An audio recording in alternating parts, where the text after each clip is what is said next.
దేవుడు మనల్ని ప్రేమించి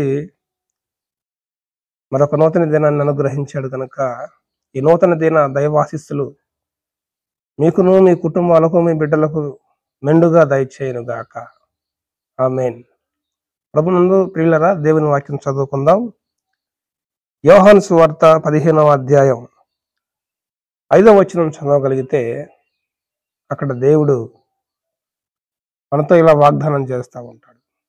నేను నిజమైన ద్రాక్షావల్లిని, మీరు తీగలు.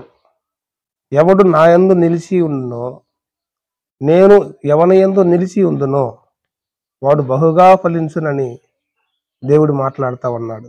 దేవుని బిడ్డలారా, దేవునిలో నిలిచి ఉన్న ప్రతి వారు బహుగా ఫలిస్తారని మనం విశ్వాసం ఉంచి దేవునిలో నిలిచి ఉండగలిగితే ఖచ్చితంగా నువ్వు బహుగా ఫలిస్తావు. ఆయనకు వేరుగా ఉండి ఏమీ చేయలేవని దేవుడు మాట్లాడుతూ ఉన్నాడు కనుక దేవునికి వేరైపోయి చాలామంది ఆ ఎండిపోయిన తీగలలాగా అయిపోయారు.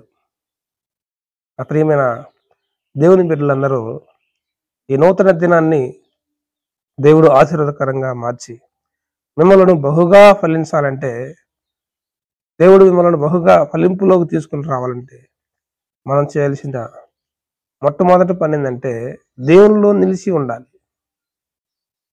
దేవునిలో నిలిచి ఉన్నవారు ఖచ్చితంగా బహుగా ఫలించి అనేకులకు ఆశీర్వాదకరంగా దీవెనకరంగా ఉంటారు. ప్రియ దేవుని బిడ్డలారా, దేవునికి వేరై ఉండి మనం ఏమి సాధించలేము.